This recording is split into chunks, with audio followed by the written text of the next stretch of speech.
सभी को जय मसीह की।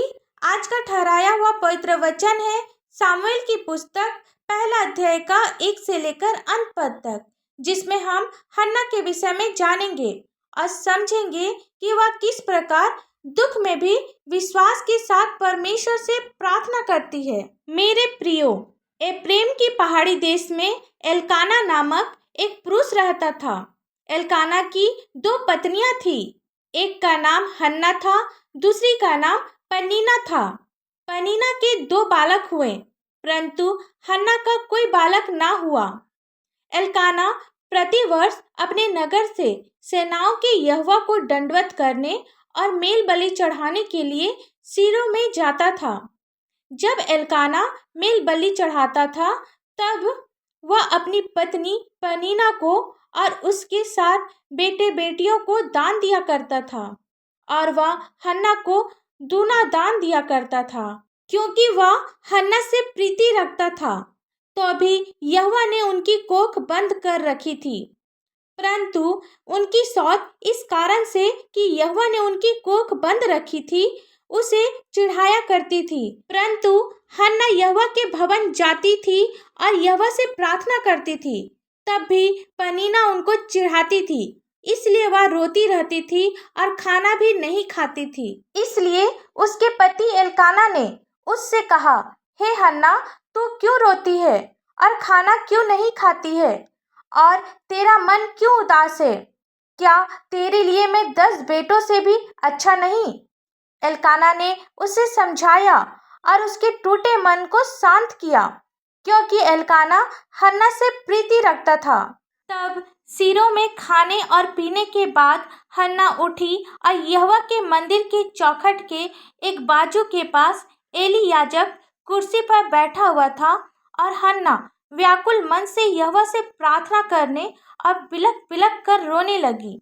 और उसने यह मन्नत मांगी, हे सेनाओं के यहोवा, यदि तू अपनी दासी के दुख पर सचमुच दृष्टि करे और मेरी सुधि ले और अपनी दासी को भूल न जाए और अपनी दासी को पुत्र दे, तो मैं उसे उसके जीवन भर के लिए यहोवा को अर्पण करूंगी और उसके सिर पर छुरा फिरने ना पाएगा। जब हन्ना यहोवा के सामने ऐसी प्रार्थना कर रही थी, तब एली उसके मुंह की ओर ताक रहा था। हन्ना मन ही मन प्रार्थना कर रही थी। उसके होंठ तो हिलते थे, परंतु उनका शब्द सुनाई नहीं पड़ रहा था। इसलिए एली याजक ने समझा कि वह नशे में है। तब एली ने उससे कहा, तू कब तक नशे में रहेगी? अपना नशा उतार। हन्ना ने कहा, नहीं, हे मेरे प्रभु, मैं तो दुखिया हूँ। मैंने ना तो दाखमधु पिया है और ना मदिरा। मैंने अपने मन की बात खोलकर यहोवा से कही है। अपनी दासी को ओछी स्त्री ना जान। जो कुछ मैंने अब तक कहा है, वह बहुत ही शोकित होने और चिढ़ाई जाने के कारण कहा है। एली ने कहा, कुशल से चली जा। इज़राइल का परमेश्वर तुझे मनचाहा वर दे। उसने कहा, तेरी दासी तेरी दृष्टि में अनुग्रह पाए। तब हन्ना वहां से चली गई और खाना खाया, और उसका मुंह फिर उदास ना रहा। यहाँ हमने देखा कि हन्ना परमेश्वर से प्रार्थना करती है कि पुत्र दे, तो मैं उसे जीवन भर के लिए यहोवा को अर्पण करूंगी। यहाँ परमेश्वर की इच्छा थी कि जो पुत्र हो वह परमेश्वर के कार्य के लिए अर्पण किया जाए। इसलिए हमें भी जो कुछ मिलता है उसे परमेश्वर के कार्य के लिए अर्पण करना है। जैसे पुत्र पुत्रियां, रुपए पैसे और समय की आशीषें। जब हमें बच्चों की आशीषें मिलती है तो उसे परमेश्वर के कार्य के लिए सौंपना चाहिए।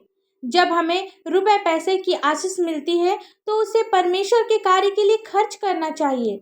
और जब हमें समय मिलता है तो परमेश्वर के सुसमाचार को फैलाने के लिए हमें समय निकालना चाहिए, ताकि हम सभी परमेश्वर की आशीषों को पा सके। आगे हम देखेंगे कि यहोवा ने हन्ना की सुधि ली। तब हन्ना गर्भवती हुई और समय पर उसका एक पुत्र हुआ और उसका नाम सामुएल रखा गया।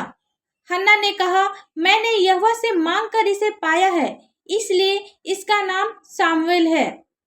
तब जब वे बालक दूध छोड़ने के लायक हो गया, तब हन्ना ने उस बालक को एली नबी के पास पहुंचा दिया। तब हन्ना ने कहा, हे मेरे प्रभु, तेरे जीवन की शपथ, हे मेरे प्रभु, मैं वही स्त्री हूँ जो तेरे पास यहाँ खड़ी होकर यहोवा से प्रार्थना करती थी। यह वही बालक है जिसके लिए मैंने प्रार्थना की थी और यहोवा ने मुझे मुंह मांगा वर दिया है। इसीलिए मैं भी उसे यहोवा को अर्पण कर देती हूँ कि यह अपने जीवन भर यहोवा ही का बना रहे। तब उसने वही यहोवा को दंडवत किया। बाद में परमेश्वर की आशीष से हन्ना के 5 और बच्चे हुए, 3 बेटे और 2 बेटियां। इससे हमें यही सीख मिलती है कि हन्ना ने प्रार्थना करके अपने दिल का सारा हाल यहोवा को बताया। आज हमें भी परमेश्वर से अपनी परेशानी और दुखों के विषय में परमेश्वर से प्रार्थना करना है। वह सही समय में हमें हर दुख और परेशानी से बाहर निकालेगा। आइए हम सब प्रार्थना करें। धन्यवाद धन्यवाद धन्यवाद हो पिता परमेश्वर। Hallelujah hallelujah hallelujah. स्तुति स्तुति स्तुति हो महान जीत परमेश्वर, राजाओं के राजा, प्रभु के प्रभु, स्तुति के योग्य पिता। पिता हम आपको लाखों लाख धन्यवाद देते हैं। पिता, जितने भी लोग प्रार्थनाओं को सुन रहे हैं पिता परमेश्वर, अपनी मन की बातें आपसे कह रहे हैं पिता परमेश्वर, आप एक एक के आवश्यकताओं को आप पूरा कर पिता परमेश्वर। जिस प्रकार आपने हन्ना की आवश्यकताओं को पूरा किया पिता परमेश्वर, आप हर एक लोगों की आवश्यकताओं को पूरा कर पिता। हमें पूरा विश्वास है क्योंकि आप ही ने कहा, मांगो तो तुम्हें दिया जाएगा। पिता, जितने भी लोग आपसे कुछ भी मांग रहे हैं पिता परमेश्वर, जो उनके लाभ के लिए हो पिता परमेश्वर, आप उसे दे पिता परमेश्वर। पिता, हम प्रार्थना करते बीमार लोगों के लिए पिता, जिस प्रकार वे अपने बेड में पड़े हुए पिता परमेश्वर उठ नहीं पाते हैं पिता परमेश्वर, आप उसे छुआ चंगा कर पिता परमेश्वर। अपना पवित्र लहू का छिड़काव दे पिता परमेश्वर, ताकि एक एक बीमारी यीशु मसीह के पवित्र मीठे नाम से दूर होने पाए। पिता, जिनकी शादी अभी तक से नहीं हुई है पिता परमेश्वर, आप उसे आपका भय मानने वाला एक जीवन साथी दे पिता परमेश्वर। पिता, जिनके पास कोई भी संतान नहीं है पिता परमेश्वर, आप उसे एक सुंदर सी संतान की आशीष दे पिता परमेश्वर। पिता, जिनके पास घर नहीं है, आप उसे अपना एक घर दे पिता परमेश्वर। जिसके पास जॉब नहीं है, आप उसे एक सुंदर सी नौकरी की आशीष दे पिता परमेश्वर। पिता, हम प्रार्थना करते हैं जिस घर में लड़ाई झगड़े होते रहते पिता परमेश्वर, एक एक लड़ाई झगड़े दूर होने पाए यीशु मसीह के पवित्र और मीठे नाम से पिता परमेश्वर। पिता, जवान लोगों के लिए प्रार्थना करते पिता परमेश्वर, जो संसार की बुराइयों में फंसे हुए पिता परमेश्वर, नशे की बुरी आदत में फंसे हैं पिता परमेश्वर, एक एक बुराइयां यीशु मसीह के पवित्र और मीठे नाम से दूर होने पाए पिता परमेश्वर। एक एक लोग पिता परमेश्वर आपको पहचानने वाला और आपको जानने वाला होने पाए पिता परमेश्वर। पिता, छोटे बच्चों के लिए प्रार्थना करते हैं पिता परमेश्वर, जिस प्रकार वे शारीरिक और मानसिक उन्नति कर रहे हैं, आत्मिक उन्नति भी करते जाएं पिता। और आपसे हम लोग क्या मांगे, इस प्रार्थना को आपके मीठे और पवित्र नाम से मांगते हैं। दया से सुन और स्वर्ग राज में ग्रहण कर। आमीन। परमेश्वर का यह वचन आप सभी के पास पहुंचे, इसके लिए आप हमारे इस चैनल को लाइक, शेयर और सब्सक्राइब कर दीजिए। धन्यवाद।